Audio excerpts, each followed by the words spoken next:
할렐루야. 오늘도 부활하신 주, 살아계신 주님과 함께 최후 승리 하시기를 축복합니다. 예, 우리 찬양대 찬양에 많은 은혜 받았습니다. 너무 감사합니다.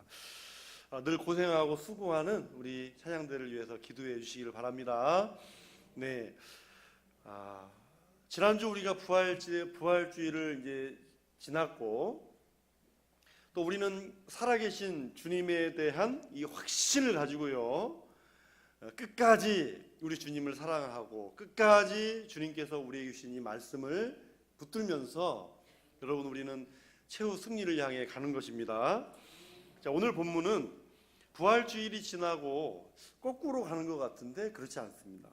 자, 예수님이 장차 십자가에서 죽으시고 부활하신 후에 우리에게 주시는 그 약속의 말씀인 거예요. 자, 예수님은 부활하시고 승천하신 후에 자, 이 홀로 남아있을 이 제자들에게 큰 용기와 위로를 주고 계십니다. 그 중에 이 말씀이 오늘 참 은혜가 많이 되더라고요. 이 말씀을 묵상하면서 많은 은혜가 되었는데 한번 따라서 하시겠습니다. 너희에게로 오리라. 네, 너희에게로 오리라. 그렇습니다. 여러분, 우리 주님은 부활하신 후에 40일 동안 이 땅 가운데 머무셨어요. 40일 동안 이 땅 가운데 머무셔서 숨어있던 두려워하던 제자들을 찾아가 주셔서 만나 주셨잖아요. 예수님이 죽고 모든 것을 포기해버리고 예루살렘을 떠나 엠마오 도상으로 가던 그 길에 예수님이 만나 주셔서 돌아가던 길을 멈추고 다시 예루살렘으로 돌아가 제자들과 합류하여서 같이 예수님이 명령하시고 기다리라 하신 성령을 기다리며 성령을 받았죠. 그렇습니다. 임하신 그 성령의 권능을 받고 이 사람들은 밖에 나가 복음을 전했고 교회를 세웠습니다. 당당히 복음을 전했죠. 여러분, 우리 주님은 부활하신 후에 약속대로 오셨습니다. 약속대로 오신 거예요. 살아계신 주님은 오늘도 우리 가운데 오시며, 그리고 주님은 장차 다시 오실 재림 예수님이신 줄 믿습니다. 그렇습니다. 우리 주님은 또 반드시 다시 오십니다. 그래서 누군가가 저와 여러분에게 도대체 기독교 신앙 스타일이 뭡니까? 물어본다면 뭐라고 대답하시겠습니까? 예수 믿는 거지, 그겁니까? 맞죠. 맞지만 나는 살아계신 주님을 믿고, 지금도 살아계신 주님을 믿고, 그 주님은 오늘도 찾아오셔서 내 안에 살아계시고 다시 오실 분임을 믿는다. 여러분, 그 말을 해야 되겠죠. 자, 우리 18절 말씀을 같이 읽겠습니다. 18절 시작. 내가 너희를 고아와 같이 버려두지 아니하고 너희에게로 오리라. 저 가로에 고아와 같이 너희에게로 오리라 두 말씀 있잖아요. 여러분, 너희에게 오리라 이 말씀이 참 얼마나 희망적입니까? 그죠? 참 희망적이에요. 비전의 말씀이에요. 다른 이유는 없습니다. 예수님이 살아계시기 때문에 이 말씀이 저와 여러분에게 희망이 되는 것입니다. 살아계시기 때문에. 우리 산소맘교회 믿음의 식구들의 심령 안에 우리 주님이 오셔서 항상 이 부활의 생명이 내 안에 역사하시기를 축복합니다. 그런데 이 말씀에 고아라는 단어가 있잖아요. 고아.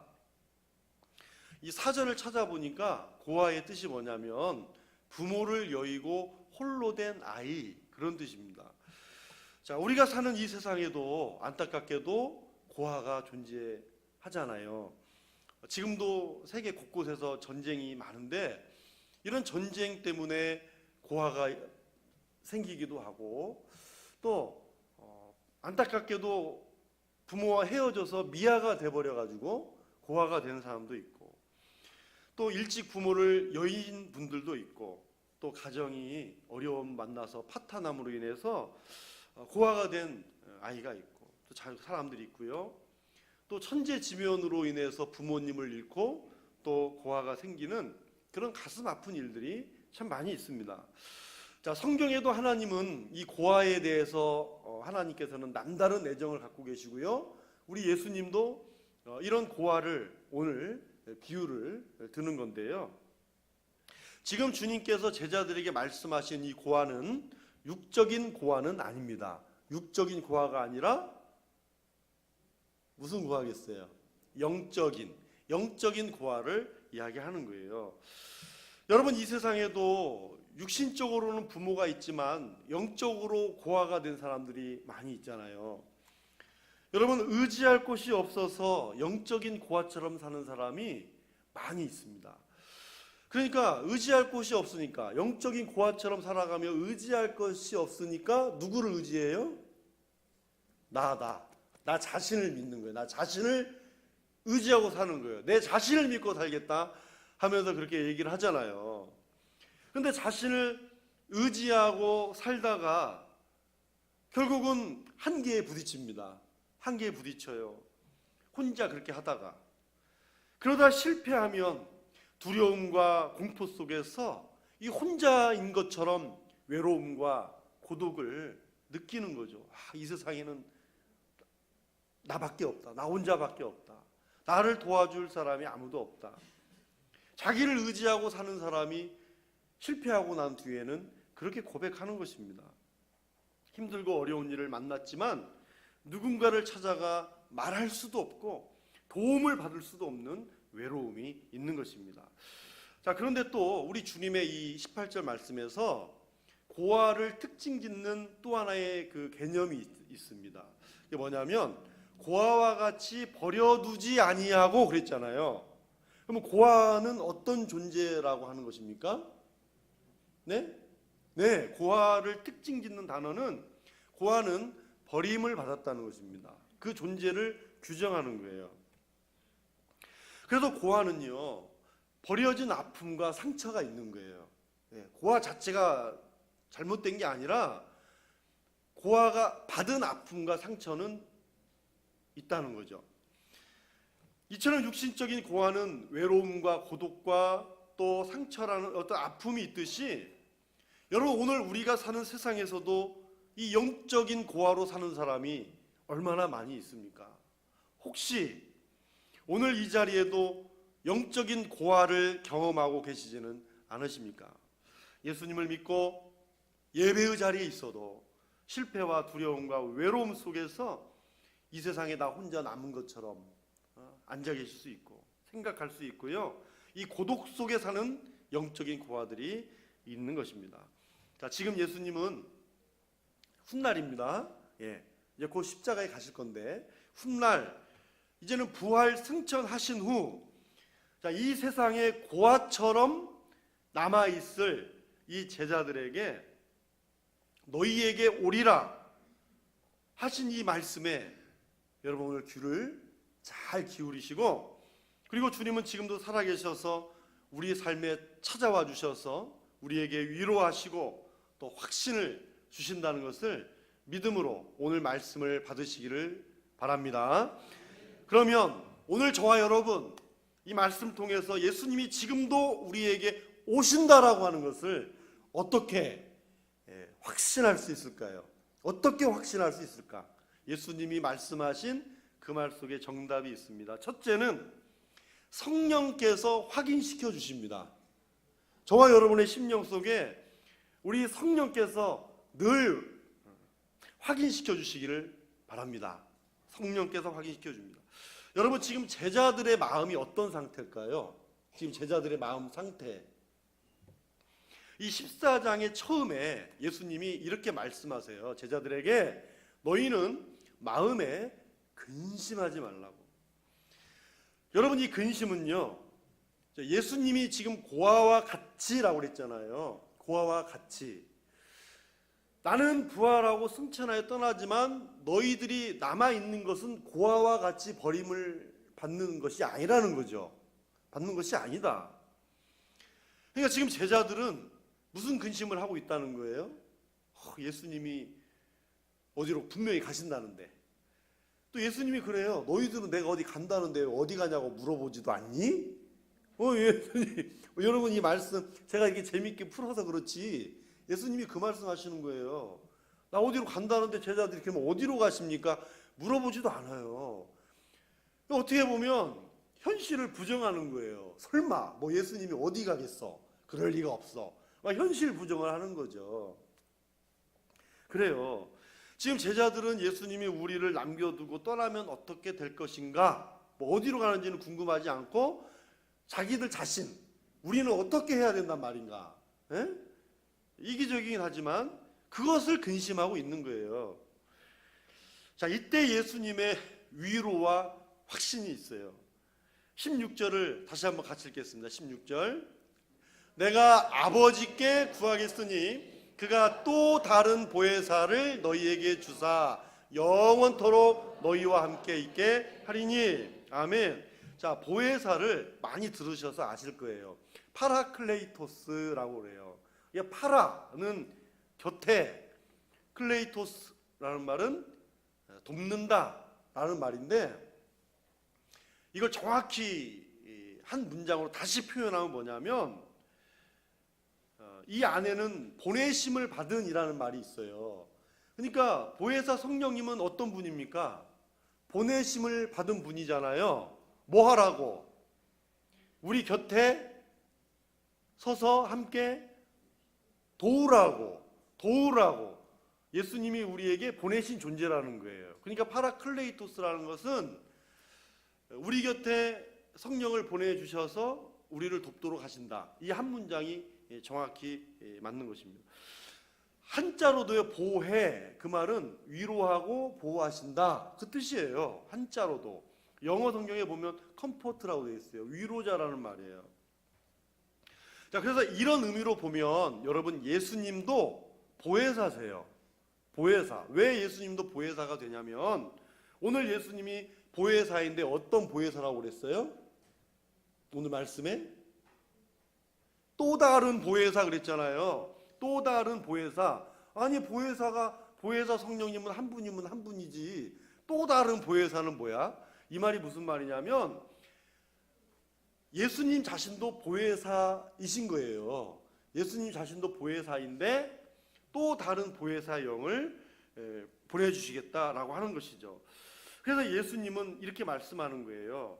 너희들이 눈에 보이는 내가 육체로 승천하겠지만 다시 와서는 너희에게 육체로 있는 것이 아니라 또 다른 보혜사, 보이지 않는 보혜사 성령으로 내가 다시 와서 내가 너희 곁에서 함께하고 이 땅에 있었던 것과 똑같이 너희 곁에 있다는 것을 내가 확인시켜주고 확신시켜 주겠다, 그 약속입니다. 미국 남가주 대학의 이제 그 교수님으로 교육학 교수님이었다가 말년에 그 사랑의 교실이라는 아주 유명한 프로그램이 있었어요. 그 프로그램을 운영했던 돌아가신 분인데, 레오 버스카글리아라고 하는 그 교수님의 쓴 글을 보면 이 부인을 잃은 할아버지의 이야기가 있어요. 이 할아버지는 이 부인을 이제 사별하고는 집에서 나오질 않는 거예요. 집에 나오지 않으시고 이 말을 잃어버린 채 아주 우울증으로 아주 힘들어했습니다. 정말 그렇습니다. 이 배우자와 이별한다는 것이 굉장히 큰 힘든 문제죠. 그래서 가족들과 친구들이 위로가 되어 보려고 여러 가지로 막 격려의 말씀도 주고, 막 선물도 주고 그랬는데 헛수고인 거예요. 그런데 같은 동네에 사는 이따금씩 이 할아버지의 말벗이 되는 한 어린 소년 하나가 있었어요. 근데 이 어린 소년이 와가지고 아무튼 무슨 얘기를 하는지 잘 모르겠지만 이 소년이 와가지고 서로 이야기하고 뭐 하여튼 그 방문한 후에 할아버지가 호전 증세가 보이기 시작한 거예요. 좋아졌어요. 그래서 사람들이 이 소년에게 도대체 너 할아버지한테 찾아가가지고 뭐 했니? 뭘 해드렸길래 좋아졌니? 하고 물으니까 이 소년이 이렇게 대답했대요. 아무것도 안 했어요. 아무것도 않고 그냥 할아버지가 울길래 같이 울어주고 안아드렸어요. 뭐 다른 거 안 했어요. 여러분, 성령께서 하시는 일이 바로 그런 일이라는 거죠. 성령께서. 우리 17절 하반절을 읽어보겠습니다. 성령은 너희와 함께 거하시며 또 너희 속에 계시겠습니다. 아멘. 여러분, 이 말은요, 온전히 함께 나눈다 그 말입니다. 온전히 함께 하면서 함께 나눈다는 말이에요. 여러분, 이것을 어떻게 우리가 교리로, 머리로 여러분 알 수 있겠습니까? 교리로, 머리로 알 수 있는 지식의 문제가 아니죠. 성령님은 반드시 우리 안에서 나를 안으시고 붙들어서 나를 사랑하시는 주님을, 나의 구주이신 예수 그리스도를 확인시켜 주시는 것입니다. 그러니까 너희에게 오리라 라고 할 때에 예수님은 보혜사 성령님을 우리에게 보내주셔서 내가 너희 곁에 있음을 확인시켜 주마. 여러분, 저와 여러분이 오늘도 주님이 나와 함께 계심을 믿고 오늘도 기도할 수 있고 오늘도 주님 앞에 나올 수 있는 것은 내가 아니라 보혜사 성령께서 오늘 저와 여러분의 심령을 주장하시고 또 내 곁에 계신 주님을 알게 하시기 때문인 줄로 믿습니다. 그렇습니다. 여러분, 우리가 이렇게 우리와 온전히 함께 해주신다면 무엇을 두려워하겠습니까? 주님의 온전히 함께 하심, 그 이상의 위로가 어디에 있겠습니까? 여러분, 이것보다 신비한 일이 어디 있어요? 여러분, 남들이 받지 못한 신기한 일들을 경험해야 그것이 성령 체험이라고 하고 그것으로 굉장히 만족할 것 같지만 아닙니다.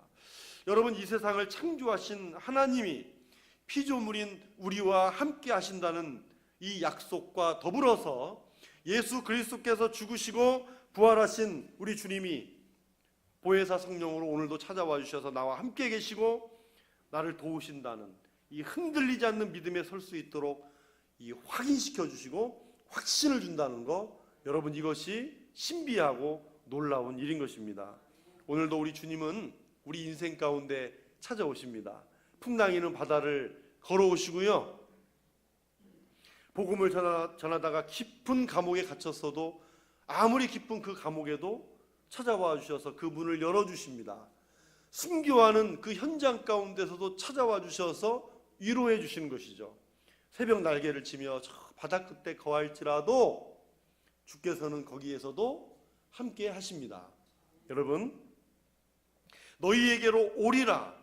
주님은 나의 고통과 질고의 자리에 오늘도 오시고 질병의 자리에 오시고 두세 사람이 합심하여 기도하는 자리에도 오시고 오늘 저와 여러분들이 이 예배드리는 이 교회 공동체를 이루면서 예배하는 이곳에 또 기관들마다 모여 교제하는 그곳에 주님이 오신다는 이 놀라운 은혜가 저와 여러분의 가슴을 뛰게 하시기를 축복합니다. 오늘도 성령께서 저와 여러분 안에 이 살아계신 주님이 나와 함께하고 계심을 늘 확인시켜 주시는 은혜가 있기를 바랍니다. 둘째로 구별된 존재이기 때문입니다. 구별된 존재이기에 우리에게 오신다는 거죠. 여러분, 지금 주님이 어디에서 누구에게 말씀하고 계시죠? 어디에서? 근심하는 이 자리, 근심하여 모여 있는 이 자리에서 예수님이 말씀하시는 거잖아요. 누구에게 말씀합니까? 네, 근심하고 있는 제자들에게 말씀하죠. 그러면 제자는 누구입니까? 여러분, 세상에서 부르시고 택한 존재들이 제자입니다. 세상 가운데서 부르시고 택한 사람들이 제자다. 그러니까 이 부르시고 택하신 제자들이 모인 공동체에서 말씀하고 계시는 거예요. 여러분, 제자들을 따로 택하시고 부르셨잖아요. 그리고 이 공동체가 이 발전이 돼서 훗날에 무엇이 됩니까? 교회가 되잖아요. 교회가 되는 겁니다. 여러분, 성도는 세상으로부터 부르심을 받은 존재들입니다. 저와 여러분들은 세상으로부터 부르심을 받은 존재예요. 근데 여기 하나 덧붙이자면 세상으로부터 부름을 받았고 또 세상으로 보냄을 받은 존재다. 보냄을 받는 존재다까지도 우리가 기억하시면 좋겠어요. 자, 이런 구별이 세상으로부터의 구별이 오늘 17절 말씀에 있습니다. 한번 같이 읽겠습니다. 저는 진리의 영이라 세상은 능히 저를 받지 못하나니 이는 저를 보지도 못하고 알지도 못함이라. 그러나 너희는 저를 아나니 저는 너희와 함께 거하심이요 또 너희 속에 계시겠습니다. 아멘. 자, 예수님은 지금 무엇과 무엇을 구별하고 계시죠? 저 말씀 보시면 네? 네, 가로친 거 있잖아요. 세상은 그 다음에 너희는 네 세상은 너희는 예수님이 무엇과 무엇을 구별하세요 지금? 세상과 말씀대 너희 말씀대로 너희입니다. 그러니까 세상과 나 그렇죠? 세상과 우리 세상과 교회 하나님 예수님께서 구별하고 계시잖아요. 근데 여러분 차별이 아닙니다. 예? 차별이 아니에요. 차별이 아니라 구별입니다. 예수 그리스도를 구주로 영접하는 모든 유대인이나 이방인이나 다 예수님을 믿으면 구원을 받습니다. 차별하지 않습니다. 그리고 이 제자들을 통해 장차 구별된 많은 그리스도인들이 일어나게 될 것입니다. 그래서 앞전에 아까 우리는 보혜사 성령님이 이것을 확인시켜 주신다 그랬어요. 저와 여러분들이 구별된 존재임도 확인시켜 주시는 거예요. 그리고 우리의 안에 그리고 우리에게 오신다는 것을 알게 해주십니다. 그래서 오늘 17절 말씀에 보혜사 성령님을 또 뭐라고 그랬습니까? 진리의 영이라고 그랬잖아요. 그런데 이 세상은 이 진리라고 하는 거 있잖아요. 진리. 이 진리를 능히 받을 수가 없다. 그러니까 이 세상은요 성령을 받을 수가 없다는 거예요. 여러분 아무리 내가 얘기를 해도 성령을 통해 깨닫는 진리를 받지 못한다는 거죠. 세상은 받지 못한다는 것입니다. 세상 사람들은 아무리 얘기해도 몰라요. 왜냐하면 세상 사람들은 성령을 받은 적도 없고 성령의 역사를 본 적도 없기 때문에 알지 못한다라고 하시는 겁니다. 그러나 누구는 알리라. 네? 누구는 알리라. 네, 너희는 알리라 그랬지만 한번 따라서 하겠습니다. 나는 압니다. 나는 압니다. 네, 나는 안다. 나는 안다. 여러분 진리는 진리의 영이 임해야 깨닫는 거잖아요. 진리의 영이 임해야 됩니다. 이 진리의 영이 역사하는 구별된 사람만이 알 수 있다는 것이죠. 그러면 무엇을 안다는 거예요? 우리가 구원받았음을 알게 하신다는 거죠. 여러분 구원받았음을 알고 계십니까? 기도할 바를 알게 해주신다는 거죠. 물론 성경적으로 보면 우리는 기도할 바를 알지 못하지만 기도할 바를 알게 해주십니다. 우리를 위해 탄식하며 기도하고 계심을 우리가 알게 하시고 분별하게 하시죠. 잘못된 길을 갈 때에 깨닫게 하셔서 돌아오게 하시고 회개케 하시고 책망하시고 우리를 위로하시고 붙들어 주시고 치유하시고 우리를 통해 그 일을 행하고 계심을 우리에게 알게 하시는 것입니다. 누구에게요? 난데 내가 누구예요? 구별된 하나님의 사람, 세상으로부터 구별된 존재가 되었기 때문에 우리에게 알게 하시는 것입니다. 그러면 우리는 어떤 존재입니까? 대단하지 않습니까? 네. 요한일서 4장 13절을 읽겠습니다. 그의 성령을 우리에게 주심으로 우리가 그 안에 거하고 그가 우리 안에 거하시는 줄을 아느니라. 아멘. 그의 성령을 우리에게 주심으로 우리는 안다는 거죠. 네. 여러분 이거 말씀 보고 계시죠? 네. 성령을 우리에게 주시기 때문에 주님이 우리 안에 거하심을 알게 된다는 겁니다. 하나님이 내 안에 영으로 찾아오셔서 내 몸을 성전 삼고 내 곁에 계신다는 사실을 구별된 저와 여러분들에게 알게 하시는 겁니다. 네. 그런데 이 세상에 많은 사람들이 이 놀라운 사실을 알 수 있을까요? 살을 맞대고 살아가는 가족도 모르잖아요. 믿지 않는 남편이 그것을 알던가요? 예, 모르잖아요. 여러분 로마서 8장 9절을 읽겠습니다. 만일 너희 속에 하나님의 영이 거하시면 너희가 육신에 있지 아니하고 영에 있나니 누구든지 그리스도의 영이 없으면 그리스도의 사람이 아니라. 여러분 이거 무슨 말이에요? 교회를 다녀도 이것을 알지 못하면 그리스도의 사람이 아니라는 거잖아요. 그리스도인이 아니면 뭐예요? 종교인이죠. 종교인 그냥. 오늘 우리는 종교인이 아닙니다. 종교인 아니죠? 오늘 이쪽에는 뭐 아침에 뭐 불편한 일 있었어요? 오다가 뭐 네. 우리는 종교인이 아닙니다. 우리는 어떤 존재입니까? 너희는 그를 안 하니. 성령께서 우리 안에 계셔서 우리를 구별하셔서 참으로 구별된 존재로 만드셔서 주님이 내 안에 이 살아계신 부활하신 살아계신 주님이 나와 함께 계시는구나 알게 된 사람들이라는 거죠. 성령께서 내 안에 함께 하시고 거하실 뿐만 아니라 우리를 고아와 같이 버려두지 않으시고 나에게 오시는 주님을 아는 세상으로부터 구별된 하나님의 사람들인 것입니다. 오늘 저와 여러분들이 고아와 같이 버려두지 아니하신 우리 주님께서 우리의 간절한 기도의 이 현장 속에, 가정 속에, 우리 교회 속에, 우리 삶 가운데 오심을 여러분 아시기를 바랍니다. 아셔야 됩니다. 그리고 성령님은 알게 하십니다. 저와 여러분은 구별된 존재인 것이죠.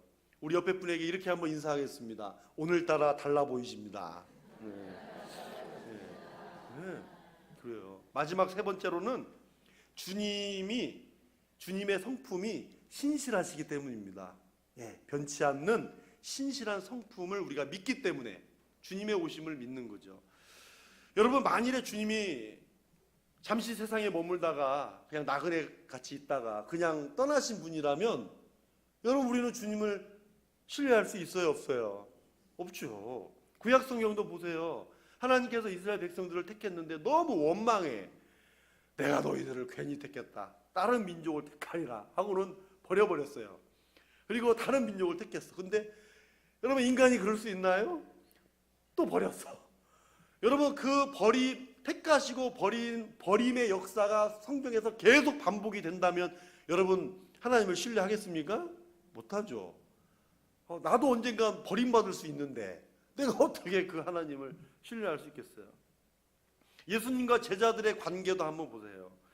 여러분, 예수님도 솔찬히 상처를 받으신 분입니다. 예수님도 많은 예가 있지만 그래도 특히 정말 제자들을 세상으로부터 불러내서 사랑하시고 정말 이들에게 가르치셨잖아요. 보여주셨고. 근데 이 사랑하셔서 택한 제자가 나를 배신한다면 얼마나 큰 상처겠어요. 사랑하는 사람이 나를 배신하는 것처럼. 그 중에 누굽니까? 한 사람이 가룟 유다가 있잖아요. 여러분, 예수님은 가룟 유다의 배신을 아셨습니다. 그 배신을 아시면서도 그 사랑하는 그 제자라고 여기시고 떡을 떼어주신 그 모습을 한번 상상해 보세요. 여러분, 예수님께서 죽음의 그림자가 드리워지자 모든 제자들이 다 도망갔잖아요.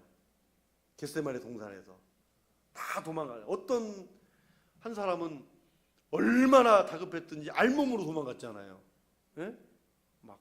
아마 자기 옷을 잡아 뜯으니까 막 확 버려놓고 그냥 도망간 거죠. 누가 알몸으로 도망갈 사람이 있겠어요? 어떻게 보면 가룟 유다만 배반한 게 아니에요.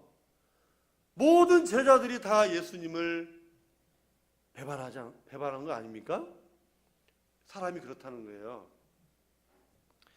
그럼에도 불구하고 부활하신 후 제자들을 찾아오셔서 모든 족속으로 제자를 삼으라 말씀하시고, 예수님을 모른다고 부인한 베드로에게 오셔서 내 양을 먹이라, 내 양을 치라, 이 복음의 사명을 주는 일이 여러분 가능한 일입니까?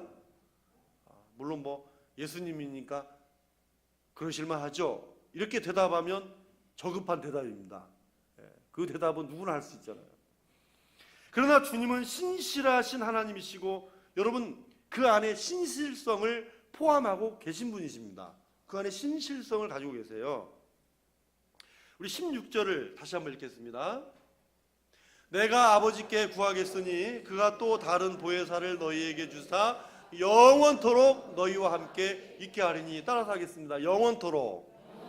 저 영원토록이 신실한 성품을 반영하는 겁니다. 영원하다, 변하지 않는다, 영원하다가. 히브리서 13장 8절도 같이 읽겠습니다. 예수 그리스도는 어제나 오늘이나 영원토록 동일하시니라. 어제나 오늘이나 영원토록 뭐하다고요? 동일하다. 여러분, 동일하다, 영원토록 동일하다는 말이 신실성 아닙니까? 신실하신 거 아니에요?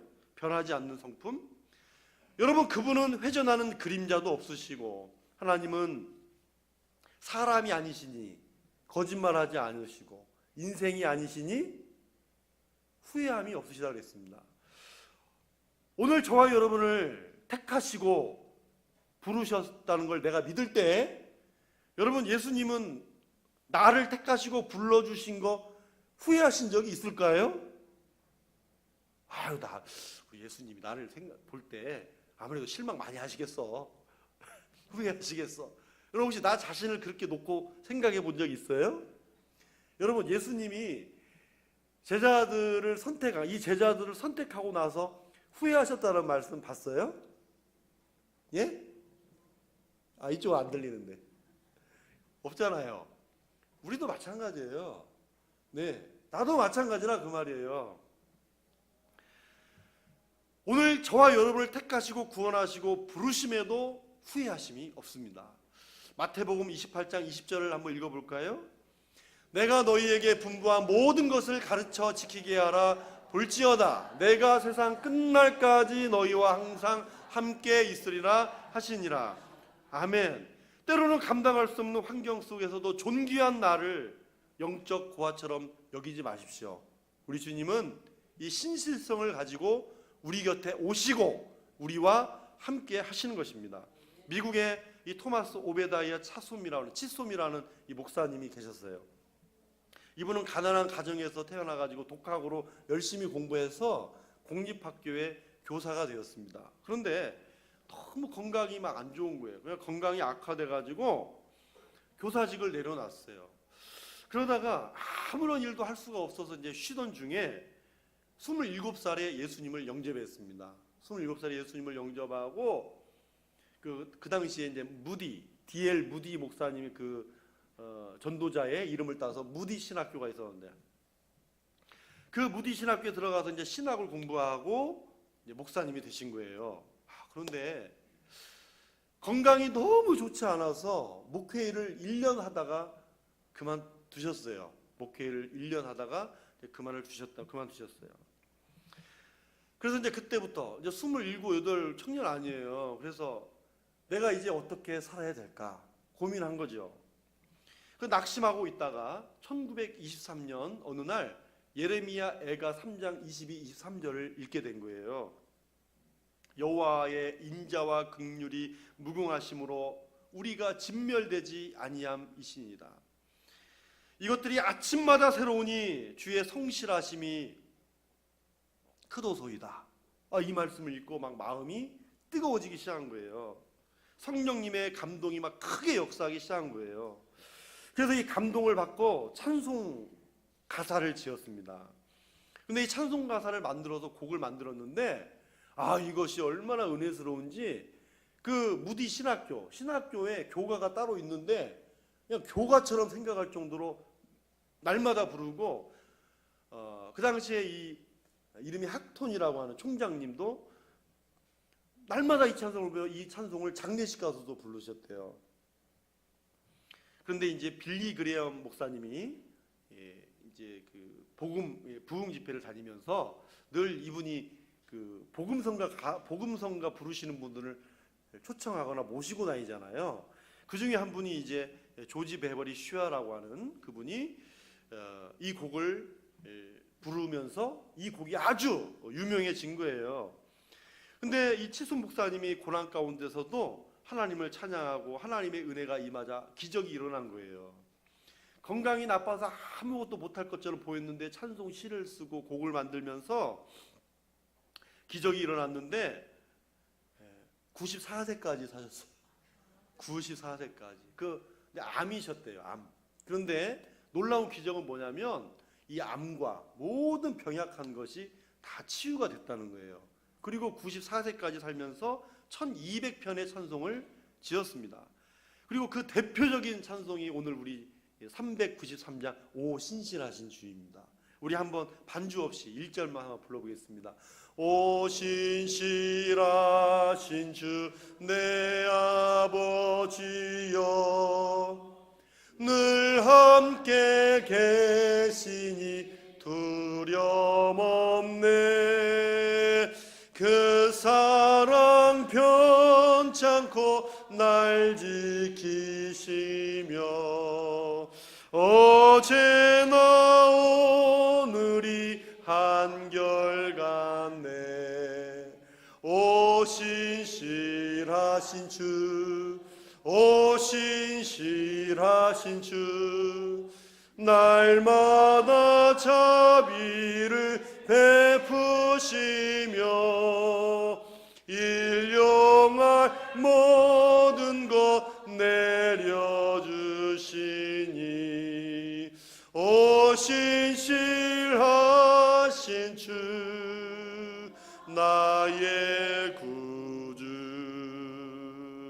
아멘. 여러분, 이것은 신실하신 주님을 내가 고백하고 붙드는 자에게 주시는 은혜와 기적의 축복인 줄 믿으시기 바랍니다. 그러니까 붙들지 않으면, 오시지 않으면 아무 일도 일어나지 않는 거예요. 나의 삶도, 나의 신앙의 변화도, 어떤 것도 일어나지 않는 것입니다.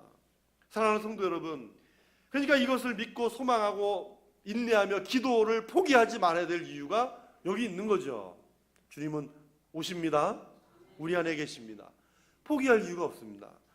우리는 곁에서 도우시는 주님을 향해 우리의 마음을 열고 너희에게로 오시겠다라고 하는 오늘 이 말씀을 무엇만 하면 될까요? 네? 믿으면, 그리고 영접만 하면 됩니다. 받아들이십시오. 오신다 그랬으니 받아들여야 되겠죠. 그렇죠? 그 말이 이제 문장상 맞잖아요. 그죠? 오신다 그랬으니 우리는 그분을 받아들임, 영접만 하면 됩니다.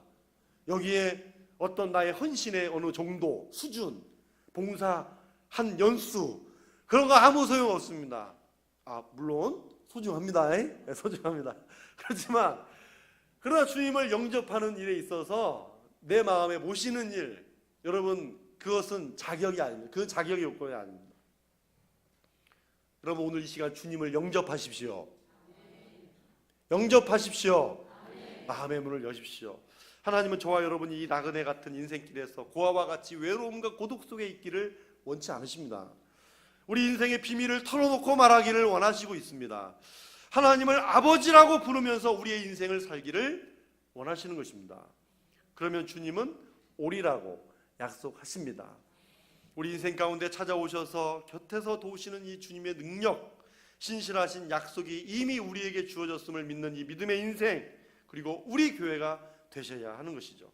우리 귀한 인생을 살다가 여러분, 살아계신 주님께서 다시 오십니다.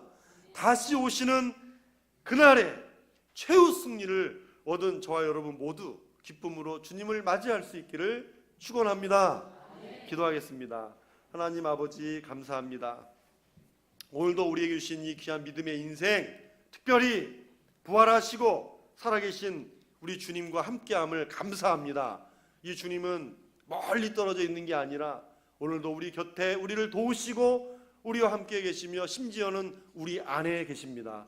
오늘 우리 사랑하는 부활의 생명을 가진 우리 모두, 우리 산소망교회 모든 믿음의 식구들은 이 부활의 생명이 내 안에 있으니 이 생명을 항상 지키면서 귀하게 여기면서 이런 구별된 나 자신임을 너무 감사하면서 하나님을 찬양하고 어떤 상황 속에서도 살아계신 주님을 믿으며 신실하신 주님을 의심치 않게 하여 주시옵소서. 변함없이 우리 곁에 계시고 우리를 사랑하시는 그 주님을 믿게 하여 주시옵소서. 너무나 감사합니다. 예수님의 이름으로 기도하옵나이다. 아멘.